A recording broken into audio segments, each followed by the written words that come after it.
If you are new to our channel, please like, subscribe, hit that little bell notification. It really does help us out. 1942 to 1952. In UFO terms, probably one of the biggest decades in our history. I mean, some of the events that happened in this 10 years, we've probably got some of the best evidence to actually say that these things, for one, definitely happened, but for two, we have really good corroborating witnesses on loads of these stories. We've already started talking about the Battle of LA in 1942, which I'll add a link that'll appear up here, which really kicked this decade off. And today we're going to be talking about a few other instances and then the climax in 1952. In this 10 years, there are so many UFO instances that are really interesting. And I'll whip through a couple. Right. June 24th, 1947, Kenneth Arnold flying over Mount Rainier saw 9 lights flying in a formation, in like a triangular formation, like geese. Except they were really fast geese because he estimated they were traveling at 1,700 miles an hour. Of course, lots of other theories have been put forward to explain what Arnold saw. Donald Menzel, one of the really earliest UFO debunkers, has come up with a few. In 1953, he suggested it was snow blown up from the mountains. In 1963, he said it was orthographic or wave clouds. And then in 1971, finally, he argued it was merely spots of water on the windscreen. It's like what? Nearly Mach 3. So, I mean... Yeah, that would be quite quick for birds. I think the fastest we'd gone at that point, we hadn't broken the sound barrier, so it was about 690 miles an hour or something like that was the fastest man had travelled. Yep. And obviously, you can obviously say, well, he was estimating, but that's part of the thing that pilots are trained to do, is to use in triangulation and to like judge distance and speed and direction, because it's really important when you're flying not to like fly into stuff. Yes. Yeah, it's quite important. Arnold was interviewed on July the 12th by Lieutenant Frank Brown and Captain William Davidson. In the official report they wrote, "It is the present opinion of the interviewer that Mr. Arnold actually saw what he stated he saw. It is difficult to believe that a man of his character and apparent integrity would state that he saw objects and write up a report to the extent that he did if he had not seen them, even though the Army Air Force's official conclusion was he'd seen a mirage." I like this on the January 7th, 1948. Again, remembering that this is just after World War II and tension with Russia is really high. Mm-hmm. But an object was seen floating over Fort Knox, where all the gold is. Yes. Estimated to be 80 to 90 meters in diameter, it was seen by multiple eyewitnesses, including a Kentucky highway patrolman. Then, at 1:45 p.m., Sergeant Quinton Blackwell saw the object from his position at the tower of Fort Knox. It was seen on radar. 3 planes chased it, one of which, commanded by a Captain Thomas Mantle, then crashed and he lost his life. There are lots of theories to explain what happened to Captain Mantle's aircraft, including pilot error. There's even arguments about what his final words were over the radio. Air traffic controllers suggest he stated that he saw the object, it looked metallic and of tremendous size, but others argue he never actually said that. I think they just found his plane in a field, didn't they? Yeah. A farm. Imagine the government, in a farm. You can imagine the government at that point. They're going, "There's an object over Fort Knox," and they're like, "Whoa, where the money is?" It's like, can you imagine like the government freaking out at that? And the gold disappearing through the walls. What? Yeah, it's just floating off. We got to do an episode on Fort Knox. There's so many good conspiracy theories about Fort Knox, especially. I like the one. There's nothing left there, isn't there? There's no gold. Yeah. August 1951, Lubbock, Texas, on 13 separate occasions, green lights were seen passing over. These lights were seen by hundreds of witnesses, and Project Blue Book did investigate. They concluded it was not birds, but it was not aircraft either. 3 different people, and at the end of the month, a student actually caught an image of this as well. On seeing these images, though, the first thing I thought about was, just looks like the Phoenix Lights from 1997. Well, my point is, during this decade, we had constant UFO sightings, and we haven't even mentioned the big one, which is going to be probably our next video. Obviously, Roswell happened in this period.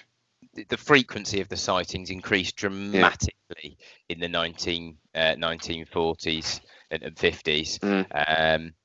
And that's when you start getting your first abduction stories, isn't it? About Betty and Barney Hill. That was late 50s, wasn't it, or early 60s? I think Betty and We'll Barney have to do Hill. a series on them though, because they're an interesting couple.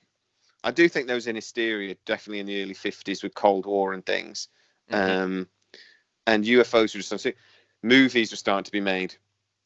The Day the Earth Stood Still was made, and like really inspired by the events we're talking about in 52. The Earth Stood Still actually came out in 1951, so maybe it's truer to say the events in Washington were inspired by the movie instead of the other way around. Right, so if we go back a little bit, World War II, we'll talk about that. So World War II is kicking off. Yep. We're developing nuclear weapons. We're developing radar for the first time. We're the Americans. I mean, we had radar stations along the south coast of England, but then when the war started, we gave radar to the Americans, and they really used it. I mean, they did what they did best, and they took an idea and they had it on all their naval ships within 12 months. They ramped up the manufacturing and production of the radar system. They industrialized it, which is again what they do best. The country, for their country of much greater size than ours, yes. Yeah. So if there were UFOs flying around, they might have thought, well, that's an interesting thing off the south coast of Britain. Within 12 months, it was everywhere. And you have to wonder what the filling of the skies with this EM radiation that if there were UFOs flying around, it's probably technology they haven't seen for 1,000 years or something. Yes, it's probably outdated technology to a more advanced race that's capable of traversing between stars. It'd be completely outdated technology. Got to wonder if it might have affected their technology. Yes, no, I do think that it may have affected their technology, but there is one counter argument to it that if they've got the technology to travel between the stars, do you think us using some radar dishes would really down their craft?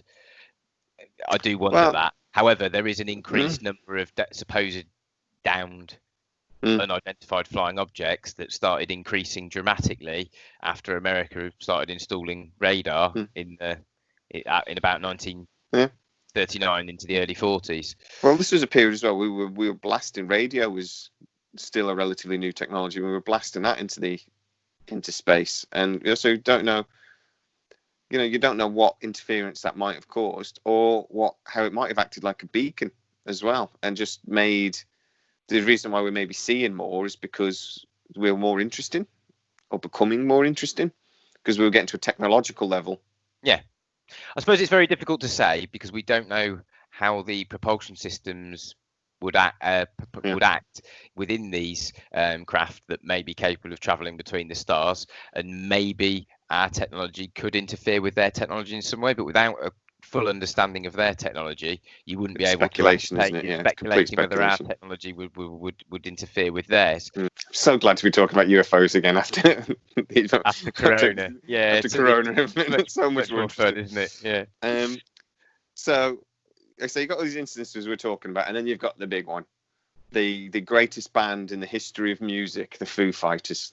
Dave Grohl is God, and I don't care what anybody says. My favourite quote is, "You should always be yourself. Be you, unless you can be more like Dave Grohl, in which case, be Dave." So the Foo Fighters in World War II, they were, again, this was the thing, it was corroborated views. We've got a fair few photos. It was American, British, and German pilots seeing these things. Yes. No, it's pretty much anybody that was involved in the war on either side in the air pretty much saw the Foo Fighters. If you just think about the increased activity in that period, just think about the First World War. We didn't really use aeroplanes a huge amount, did we? I mean, they had no Sopwith Camels and things. These paper aeroplanes. World War II was the first war on a continental/global scale. Yep. Started involving new technology with us flying a lot, dropping bombs. Yeah. The atomic mass bombs, weren't we? We weren't. In World War One, they used to have little, basically grenades that they just sort of dropped out the side of the plane. By World War II, we were carpet bombing. You know, so we were able to wipe out cities, which we hadn't been able to do before. This was a No. completely different type of warfare. And I'm just, all of this destructive activity might be another reason that the number of UFO sightings and reports of downed UFO craft increased so much, and maybe not so linked to radar interfering with them. Maybe it's that if there is a species out there that was monitoring us and can travel between the stars, maybe they then suddenly took more of an interest in us because of the destructive nature and the power of the destructive weapons that we were creating. Perhaps. If you're thinking that they were watching us and they were like the historians of their time, but it's sort of like how we research tribes in the Amazon and things like this, and we're really interested in how they live and how they're different. And aliens might be watching us going, like, you know, why are they doing this? You know, war might be very alien to them, so they're very interested. Aliens watching us is like us watching the David Attenborough nature documentary about insects. Well, yeah. I do also wonder. I remember there's do you remember Stargate SG-1, that TV series? Yes. There was a plot in that where these replicators appeared, right? And they had the Asgard with a very high-tech, super intelligent. They're little greys, basically. That's what in the show they were supposed to be. And these replicators appeared, and they just couldn't do anything about it. They were so all their weapons just didn't work. The replicators just absorbed it, and their laser weapons things didn't work. The one thing that did work was shotguns. And they make the point, say, in the series, we wouldn't think to get gunpowder and a projectile and fire it down the thing. It's like hitting them with a stick sort of thing to them. They just wouldn't understand it as a weapon, but it worked. You know, it worked because, again, the replicators didn't understand it as well.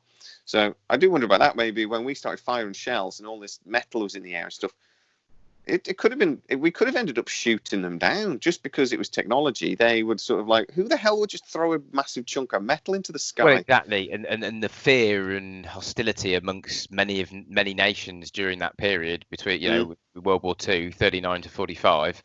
And then the hysteria that's still going to go on even after the war's ended if they do see an unidentified craft in the sky, you know, protect your country, your defences.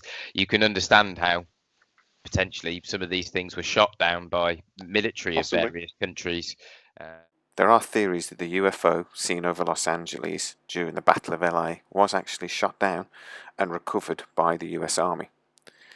It was this UFO, when reverse engineered, that led to the Manhattan Project and unlocked the secrets that then allowed us to build the first nuclear weapon. We talk about Bob Lazar. He says one of the aircraft in Area 51 that he saw, one of the UFOs, looked like it had been hit by something, looked like it had been shelled. It had a big hole in it, sort of thing. So maybe. Some of the images we see were sent by Germans. Again, it's like the classic UFOs, these Foo Fighters, glowing balls of energy. And our governments were really interested in it at the time because they were worried it actually might be like a Wunder weapon.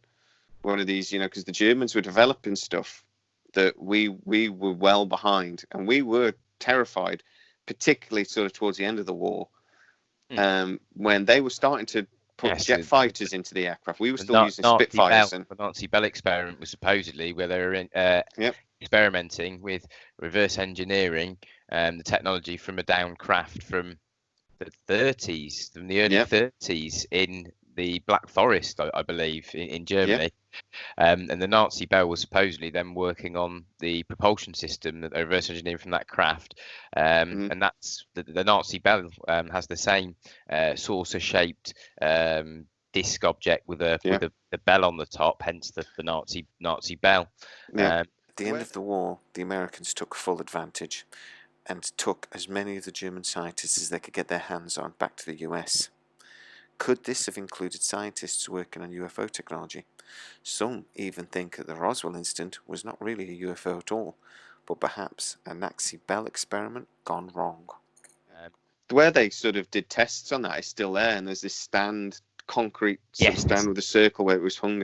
So, I mean, I want to do a series on the Nazis, and I'd like to do pre-war, post-war, and post, and you know, and during the war sort of thing, because they were up to stuff that Why do you think doesn't make sense? Operation Paperclip was put into action by the Americans to steal most of the German scientists, well, to stop the Russians getting them, for one, because they knew they had technology that they didn't know about, that they needed to know about. And then you then think about all of the money that's gone into the defence contractors in Area 51, like Lockheed Martin and Raytheon, which is black budget money that disappears and it's never accounted for. And billions, hundreds of billions. They're the companies that have had access probably to the technologies and to the developments of the scientists that were taken from Operation Paperclip predominantly. Apart from obvious ones like Werner von Braun, who used his life passion of rockets to get Americans to the moon. He was the father of NASA, wasn't he? Yes. Very easily, and he was a Nazi, and he was a full-blown unpleasant Nazi as well. He had no problem with using children in the factories in Germany because they had little hands. And some of the chemical injuries and things, the slaves that were working for him were horrific, and he didn't care because he cared about the science. But you can give him the respect to that. He was a focused individual, but he wasn't a humanitarian. This wasn't Schindler by any stretch, because it suited. I suppose. Oh no, that's not fair, really. I don't think like the political ideology was probably interested to him. It was a way of getting what he wanted, which was the science and the technology. Probably. I think that'd probably be the same with a lot of the scientists. I imagine that's common amongst a lot of the Germans. A lot of other scientists. There are famous stories about the Germans. A certain German scientist, I can't remember his name now, who was the nuclear physicist and a nuclear specialist, and he actively blocked the Nazis getting a nuclear weapon. Because then when the news reached Germany that they'd tested the first nuclear weapon, all the scientists went, "What's impossible? It's impossible. It doesn't work." And the scientists went up and went, "No, it does," and showed them the maths, because he knew the war was over for Germany and it was right. He understood how to make a nuclear weapon and he actively blocked it. Von Braun knew how to build the V1 and then the V2 and didn't have a problem with it because the science was maybe more important to him. I don't know, but. Maybe I don't know. I think Werner von Braun was quite a high-ranking member, wasn't he? He was in the SS, I believe, wasn't he? Churchill was aware of the Foo Fighters, was actually quite concerned about it.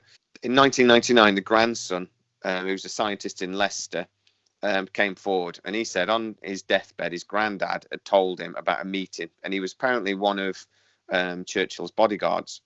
And he told him about a meeting between Churchill and Eisenhower where they agreed to hush the UFO situation up. Allegedly in the meeting, Eisenhower and Churchill discussed a UFO sighting off the south coast of England. Unfortunately, we don't know when or where exactly this sighting was supposed to have happened. Apparently there was an image taken of the UFO which Churchill saw, but that we've never seen. The reasoning, they said, was they didn't want people talking about UFOs during the war, particularly. Churchill was, a strong Christian. He was very concerned that it would sort of shake people's beliefs at a time, again, where we're at war, but also just cause panic. People were scared enough as it was. If there was this story about, people would either assume it was a German weapon that, again, like the V2, we couldn't defend ourselves against. Yep. Or, like I say, worse, they actually believed it was something else, another threat, at a time when we were already under threat. Yeah. Another massive threat. There were documents as well, apparently, that Eisenhower wrote to the president, saying this in, but they're whether they're true or not is a bit questionable. But again, saying the same thing, that they were going to actively suppress the news on UFOs and these Foo Fighters, because they were getting on some front page news. This was stuff people were talking about. So it was actively like, this is what, right now, this is like one more thing we don't need to talk about. And to be honest, I can understand that. I think government at the time probably would be very interested in censoring it and blocking it. It's very similar, particularly if they didn't know what it was. Yeah. Very similar to the way they censored the Spanish flu. It was only named the Spanish flu because the Spanish press was the only country to report the to report the flu and the deaths occurring across Europe. But most of the countries didn't want to report that in the papers as fear of people not wanting to go to the front line, I guess. Yeah. World War One. So it wouldn't be the first time that they've done something like that. A similar thing, I suppose, as well, isn't it? They want people focused on the war effort, not panicking about a pandemic. Yes, they don't want people scared, even more scared than they already are, sort of thing, maybe. Yeah. But this same thing interests me about what governments knew about the UFO incidents and the Foo Fighters. Because again, in 1952, following the thing we're going to talk about in a minute, the Washington flap, Churchill did write a memo to his head of defense saying, what is it with this UFO thing? Is it something we need to be worried about? And he did get the response saying, we are aware of it. Most instances aren't anything to worry about. There are a few, but there's no threat to defense. Yeah. But that shows that the British government and the head of the British government, because he was Prime Minister at the time, knew that something was going on, but at least the head of the government didn't know what it was. Other elements of the government might have known more, and because, like we always say, prime ministers come and go, and presidents come and go. They don't necessarily know everything. They're temporary employees. That's the way the deep state in America looks at the president. Temporary employee. The president gets in America. I think he gets what, like 400,000 a year. Yeah, something like that. But he's trying to keep billionaires in line when he gets paid 400 grand a year. Not going to happen. It's not going to listen. Don't care. That's the difference between power and money, though, isn't it? That somebody like Trump, who was we'll call him a billionaire, but it's loose. To be fair to Trump, he's the only president, isn't he, hasn't taken his salary? Because he doesn't want it. I know, and he understands, though, that position is worth far more monetary than the pittance of a wage. He can say, no thanks, I don't want that, and he make himself look like the big man, but really he just knows doesn't matter. The real money comes from the position and the power. Of course, he let all his kids on the payroll though, so they all take a wage. So we don't things. But anyway, we'll get dislikes if we diss Trump too much. Obviously the war ends, nuclear weapons are tested for the first time. We then see a lot of UFO activity in the New Mexico area where these weapons are tested. Obviously, then in 1947, Roswell happened in roughly the same area. Yep. But this all sort of like climaxed, and they call it the the UFO flap or the invasion of Washington in 1952. Yeah. Right? So you got July, the 19th and the 20th of July was the first sort of. The first weekend when it first happened, the first weekend. Edward Nugent is a big character in this first weekend, and the debunkers have actually sort of go nuts to this guy and just say, well, he was just an idiot and he caused panic. But he was an air traffic controller at Washington National Airport, which is now Reagan National. He saw 7 objects on radar. The senior air traffic controller witnessed these, Harry Barnes, and confirmed it, right? Yep. So that was objects on radar. But we've talked about radar really quickly because you do get lots of false positives on radar. Yes. You can. Yeah. Clouds obviously appear on radar, but even hot air can appear on radar, and these things have been misidentified before as an intercontinental ballistic missile strike by Russia, and we're almost ready to fire back. So it turned out to be a flock of birds. Yeah. But I would say by 1952, they'd been using this technology for over 10 years. They understood these things. It was before digital filters came in a few years later, and they said apparently we get a lot less UFO sightings on radar now because we have these digital filters. The cynic in me says, was that a digital filter to filter out the alien UFOs, or is it just a digital filter to actually filter out the false positives sort of thing? Yeah, good question. It could hardwire the radar to ignore what you don't want them to look at. Maybe. Maybe. But these things weren't just seen on radar. Then Coughlin and Zacco saw these objects, and they described it as moving at an incredible speeds over at the airport. So they confirmed what was seen on radar over Washington, over White House, and then over the Capitol building. And there were some images caught. Andrews Air Force Base were then asked, what is over Washington? And they said, we've got nothing on radar initially. Airman William Brady was then at the tower, and he was looking out the window, and he saw what he described as an orange ball of fire. And as soon as he saw it, it shot off and disappeared. Which again, you can talk about maybe a meteor or like something like that, but he says it was still and then it moved, which doesn't seem like a natural phenomenon. Then so again, we move on. S.C. Pearman was a Washington National waiter on DC-4.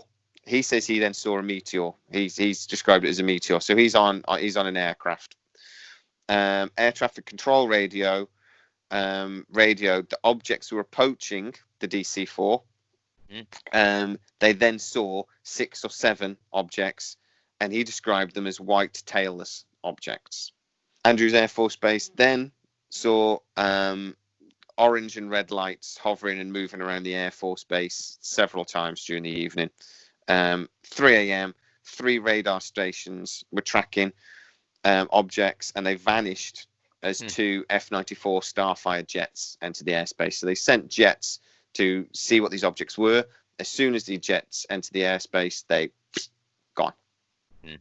Almost like they can pop in and out of our reality, of the dimensions with which we perceive the world within which we exist.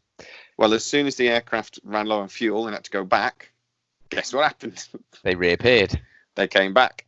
Harry Barnes was convinced the objects were monitoring them. So he says it seemed intelligent. Yeah. And that's such a scary comment from somebody that's been observing them. Yeah, exactly. Sense. So this then obviously went crazy the next day. It was in all the newspapers, was everywhere. And people would remember the Battle of LA at this point as well. I forget, it's only a few years after. Yeah. 10 years after. But Captain Edward J. Ruppelt, though, is an interesting character because at the time he was the supervisor of Project Blue Book. Yes. Which we all know is the Air Force's monitoring of UFOs and to try to find out whether they were a problem or not. Yeah, it was their front, wasn't it? Probably of what they were telling the public that they were researching into and finding. A lot of it was trying to they were prioritizing explaining why it wasn't a UFO rather than explaining away all UFO sightings. Yeah. Which you can, to be fair to them, you can explain away 95% of them. But like Nick Cope, the MOD in the UK says, after 25 years of investigating them, there is a 5%, that small 5%, that are real metallic objects tracked on radar, doing incredible speeds that we can't explain. Yeah. So he was actually in Washington at the time, this Edward J. Ruppelt. He investigated this immediately, though, obviously, the next morning. He then spoke to a Captain J. James, who said it was weather conditions causing the radar signals. So they tried to blame it away immediately as these pockets of warm air that were detected by the radar and that they were just misidentified. These pockets of warm air, though, seem to have ignited and were glowing because loads of people saw them, which you don't normally see pockets of warm air with your actual own eyes. No. Unfortunately, that's an excuse rather than a scientific explanation, in my opinion. Yeah, most definitely.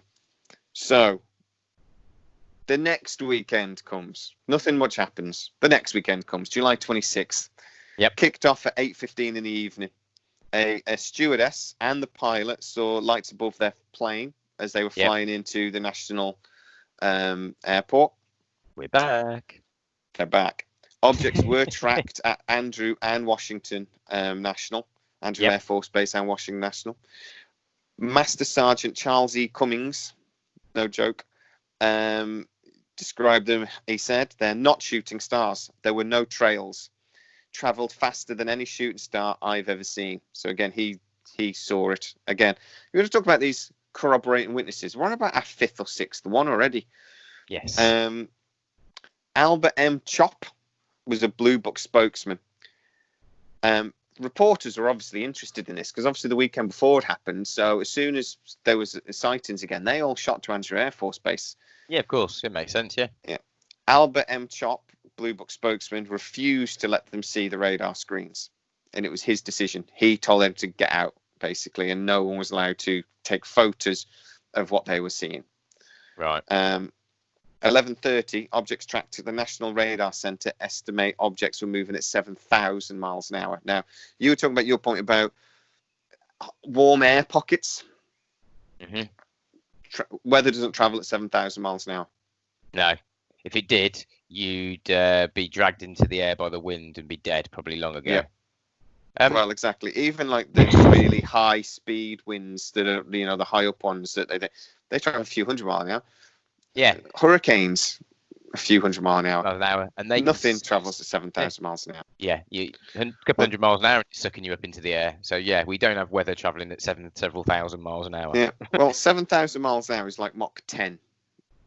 We don't have anything that goes even remotely like that now. You have to go ballistic to get anything that travels anything like that sort of speed. I think NASA have got a scramjet, and that can't they do back Mach 6, Mach 7? 7, I think, with the scramjet, but that can only be launched from another vehicle that's already broken the sound barrier. I think the vehicle that launches scramjet is already doing Mach 1. Scramjets need to be moving pretty fast to work in the first place, don't they? They have to be already travelling. If we go back to the timeline just quickly, so 11:30 p.m. Objects were tracked at the National Radar Centre. They were travelling 7,000 miles an hour. They scrambled 2 Starfire jets. Mm-hmm. I don't know why. The object is travelling at 7,000 miles an hour. Let's try and find our jet to go off it that can barely do Mach 1 and see if we can catch it. It didn't really work. Do 500 miles an hour. Yeah. So Captain John McHugo saw nothing, but his wingman, William Patterson, saw 4 glowing lights. Ground control asked if he saw anything. He answered, "They're all around me. What do I do?" And he got no answer. So he was up in the air. These objects appeared. Lights were everywhere. He asked the ground, "What do I do?" And they didn't know. Yes. But then again, this is... Yeah. So go on. It just shows how little anyone knows about what these objects are and understands about them. And then that does give credence to your comment about Eisenhower and Churchill having that conversation about keeping things hush. Yeah, don't talk about it. They just don't know. They can't tell us anything, and rather admit failure to defend your airspace, defend your borders. They'd rather try and just sweep it under the carpet and look at the bright light. Yeah. Well, they tried to explain this at the time by again saying the weather. So the Washington Weather Center reported slight temperature inversions, which again is not what we're talking about here over Washington. So there were slight weather inversions. Lieutenant John Holcomb, though, reported there was nothing like strong enough to explain what they were seeing, and they were seeing good, solid returns on radar. So again, that tends to suggest they knew what they were looking at, and it wasn't weather inversions. President Truman was really concerned. He had reported back to him that it was temperature inversions. That's what they told the president, obviously. Edward Taus of the CIA reported that the incident was easily explained by weather, but they were basically asked to monitor continuously. And this is also then when Churchill wrote the letter saying, "What's going on in America? Is it something we should be worried about?" And the British government said, "No, we don't have to worry about that." For one, let's assume, go on, for one, that they were UFOs and they were aliens on those UFOs. They were some sort of object intelligently controlled. And I think that's a fair assumption because not only was it seen on radar, it was actually seen with public eyeballs as well. So it was seen by multiple witnesses. So when you've got technology acting as a witness and also then corroborating human witnesses that are both saying that they're seeing something metallic traveling at incredible speeds, it's then much harder to dispute the radar evidence as misidentification of some kind of atmospheric condition or weather condition. Yeah. All right, so 31st of July 1952, because this has been in the newspapers for so long, the army basically decided they had to make a statement. So this Major General Sanford, John A. Sanford, if you're even remotely interested in UFOs, you've seen this interview or these images at some point. He says they've had between 1 and 2,000 reports. That's vague as hell. We've had one and many. He says the bulk have been explained. It's swamp gas and balloons and things. Yes. But there's a certain percentage. Again, he doesn't say what that certain percentage is of between 1 and 2,000. Credible observers of incredible things, which is a great line. It is a great line. Yes, it's very well constructed actually. That statement. He says there's no pattern to make an analysis. So they're basically saying there's no pattern to it, so we don't know what's going on, so we shouldn't worry about it. No. But this reminds me of when we did a video not long ago about Cumbria and UFOs, and the MOD released all of their information about UFOs. And they basically said there's no credible risk to defense, so we're not worried about it. Yeah. That's not the same as saying there aren't UFOs, though. No. Yeah, just that we're not worried. And this is where he's putting that there's no pattern of purpose or consistency to warrant a threat to the US, is the way John A. General Sanford. It just comes to me as being very careful of the wording that they're using. They are. Yeah, definitely. So if we assume then for a minute that these sightings over Washington was UFOs, intelligently controlled objects, over the capital of the country that has recently become probably the most dominant superpower on the planet. Yes. Pre-World War II, it was probably the British Empire. Post-World War II, completely America. Yeah. With the most powerful weapon on the planet as well. Yes. With they got nuclear weapons at this point.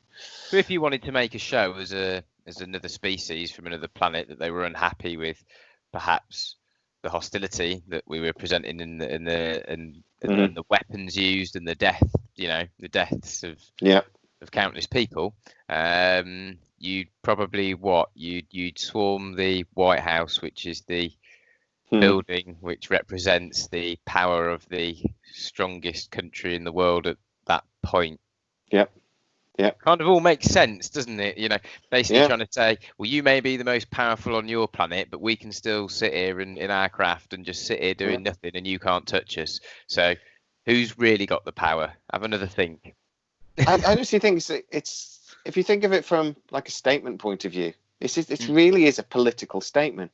They've come in at the weekend, right? So again, they understand our calendar, if you like.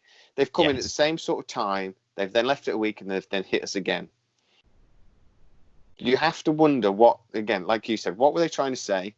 I think we made this argument when we were talking about the Battle of LA, that it was like very much they just sat off the coast, absorbed all that gunfire, and went, "What you got?" Yeah. Do as you. I feel like this was a do as you're told statement. Almost. It's almost like you are the children, behave. Yeah. I think we should probably all hail our alien overlords at this point and just make sure that they understand that our allegiance is to them, and that we'll do whatever you want. Well, isn't it strange that all religion has you looking up to the sky for God? Yes. Oh, I like that. Yeah, that is true. That we think the heavens are, the heavens. So. Well, yeah, but the heavens are just the cosmos, and God is probably just a misinterpretation of the plural of gods. And the gods that used to visit us from the skies, from the cosmos, the gods from the heavens above. Oh, we're getting back into the Anunnaki and stuff. Yeah, but I just think it really, to me, it just, it all ties in so well. Yeah. I mean, I don't think UFOs have only been visiting us since 1942. I think they've always visited us. It just felt to me like this. There's cave paintings that date back 30 or 40,000 years that look like they appear to depict astronauts in spacesuits, humanoid beings in spacesuits. And you're going back 30, 40,000 years, I think. So, yes, they're prevalent throughout the whole of history. Yeah. They drew what they saw, didn't they, at the end of the day? They drew what they saw. Many famous paintings have UFOs in them. Yeah, in the backgrounds and things, yeah. Isn't the Mona Lisa got one? I think Mona Lisa's got one in the I think Mona background. Lisa, there's several, isn't there, that they believe have objects in the sky. You talk about a lot of Indian culture and Indian history. I've got a lot of this objects. It's nothing new. Egyptian history, Chariots of the Fire and all these sorts of things. As far as our history goes back, and as far as the art that has survived, we've got pictures of unidentified flying objects in the sky. Yeah. But so in 52, though, I do wonder. I've always wondered whether there could be an influence in government by if certain species were coming here. I think some would come. If you believe, sort of like from that guy from the Disclosure Project, that there are several species visiting us potentially, then I think they would come with different reasons. And some's like the X-Files sort of reason for alien interaction in our government, and if that were to be true, I wonder if this was a statement that maybe the American government were resistant to what they were being told to do or not to do or whatever, and this was a do as you're told statement. Maybe it's like that film. You ever seen Jupiter Ascending, where you got that? Maybe we're just literally are like a farm. This whole planet's a farm, like an alien seed us and farming us, and then they're gonna harvest us for something they need. It's a bit harsh, right? It's a bit black. It's possible. Well, that was the X-Files as well, wasn't it? That's so long ago. I love the X-Files. It was a great series. I loved it as well. Such a 90s series, though, wasn't it? The X-Files. Yeah. Yeah. Back when triangles were the big UFO, and then the stealth bomber came out, and they were, oh, that's what we were seeing. Let's go back to sources, sort of thing. But yeah, so for me, that's what it hits to me. This whole decade seems to be there was a lot of activity and a lot of interest, and then it seems to have come to a halt, or at least slowed right down at the end of 52.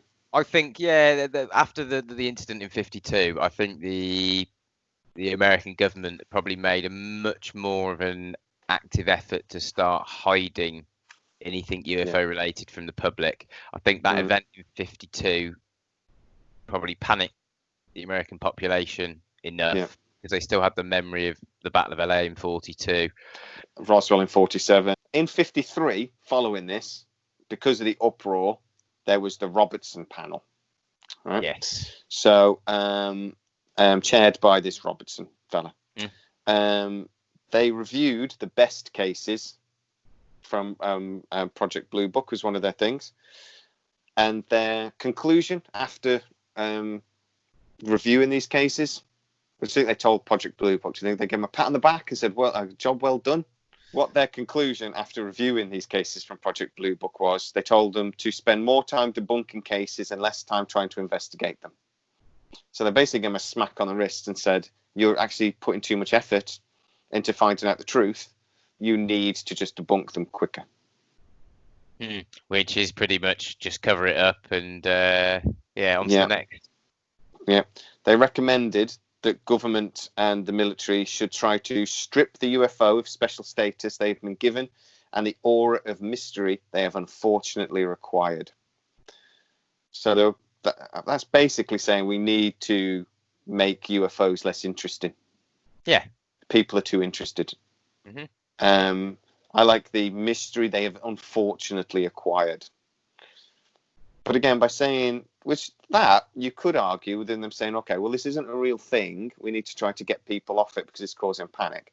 Yep. Or you can say, but because of what they said just a minute ago, stop investigating them and start trying to debunk them more. That is just them saying that we need to start hushing this up now. Where we need to get people to look the other way. Yep. They are then concluded that the UFO phenomenon has no direct threat to US national security. What they really mean by that conclusion is that it has no direct threat to national security that we can do anything about. Yes. They might be saying there's not a threat. They might be saying it's not a threat because we've already chatted to them. We know what they want. Well, we can't do anything about it, so it's not a threat to our national security. Well, there is some conspiracy theories out there that say that in this period in 1952, when this occurred and these UFOs swarmed the White House for several weekends on the trot. And that was when first contact was made, and Eisenhower was one of the ones to make first contact with another species. So it's possible. So maybe they did know that they weren't hostile anymore. So technically they weren't lying, because they did know their intentions, because they sat down around a table and somehow conversed, even with the language barrier, with an alien species. Well, so an alien species would know how to communicate with us reasonably quickly using. Yeah. Unfortunately, there's not going to be a universal translator like in Star Trek, though. I think it would take a bit of time to figure out how to communicate between two different species. If they'd been sort of hanging around us for a while, though, that's telepathic. There you go. And isn't that one of the big things they say about greys, is that they probably are telepathic?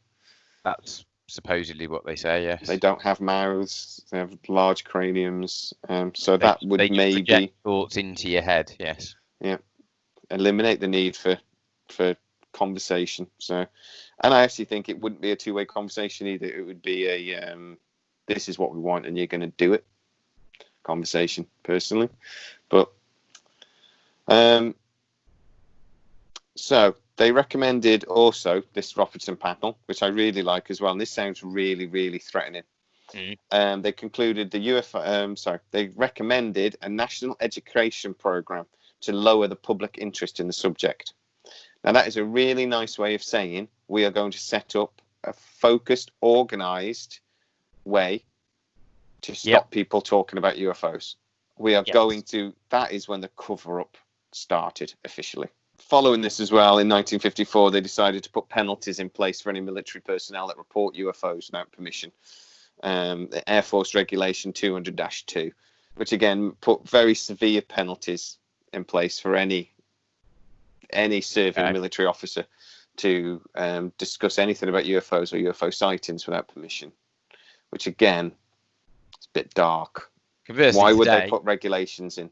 It's now in the commercial airlines pilot's handbook of what to do if you do spot a UFO, which basically involves speaking to as few people about it as possible, not really reporting it only to this one particular group that will investigate it on your behalf. Don't worry, we'll do everything. Just forget about it. Just tell us about it and then forget you ever saw it.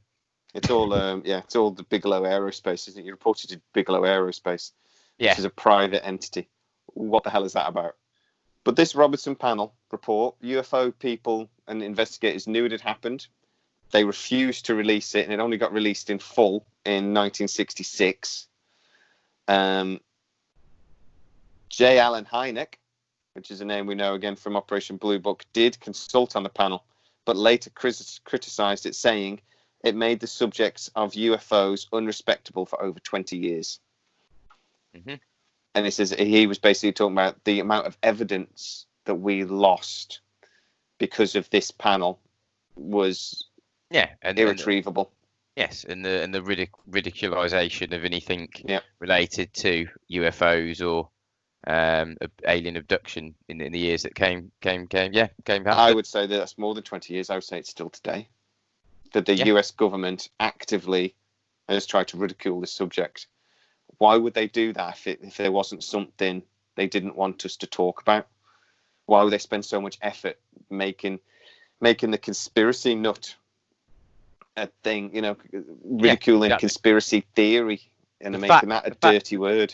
The fact that the CIA has a program to downplay the UFOs shows you all you need to know. The Brookings Institute that commissioned that report after they'd done the War of the Worlds over the radio and scared everybody again, thinking that an alien invasion was actually occurring when it was just a story being told over the radio. The Brookings Institute made a report saying that if we did find evidence of civilizations on other planets, other species, that we should probably hide it from the public, because the public can't handle the truth. And that's pretty much where the entire tagline from the X-Files was basically come from, hasn't it? If you think about that thing of like individuals are bright, but groups of people are thick, and we would panic, and there would be large swathes of the population that would panic. And you've also got the point, like you made earlier, that actually our government can never admit it to us anyway, because if They don't have any control, and they can't stop these these incursions into our airspace, potentially kidnappings and God knows what else. They can never admit it because there'd be panic. Yep, true. So, and I also think religion is completely under, what's the word? Yeah, religion, the influence or the blind belief that religion allows people to have in today's world, even though science is pretty much proving things by hypothesis and experimentation. Yeah. That the control mechanism that religion has is something that I don't think the governments of this world perhaps wanted to lose too quickly. Yeah.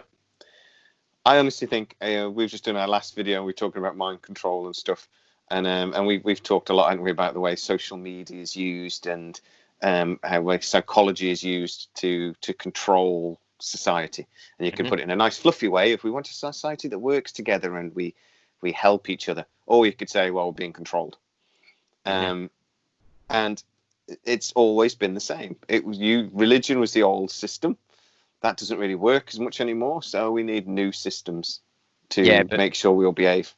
Science isn't a good way of controlling people. Religion is a good way of controlling people. Yeah. So the government doesn't really want the science to completely write off religion, because then they can't make you blindly believe in something just by telling you to. Yeah, well, exactly. So I think it plays into governments, doesn't it, religion? And that's why there's a real issue in America with religion being part of the state. Yeah.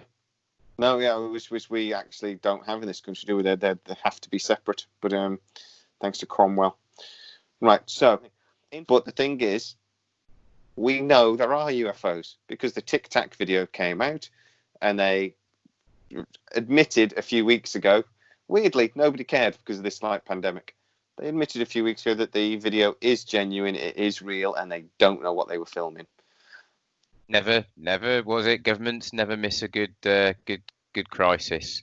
It's when you slip a load of information out about other things because people don't pay much attention. Yeah. How can they say that? How can they admit that UFOs are genuine and nobody notices? Have a worldwide pandemic going on at the same time. You really want to follow any other news that you can carefully, because the mainstream media doesn't really report anything apart from coronavirus. However, lots of things are going on, lots of laws are being passed, lots of things are changing. You're just not aware of it because you're being blinded by a pandemic that might turn out not actually to be even that much of a pandemic. It was a decade of UFOs, and I believe possibly it was the decade when we all became servient to our avian overlords, alien overlords. I think I said avian overlords, like they're birds then. Alien overlords.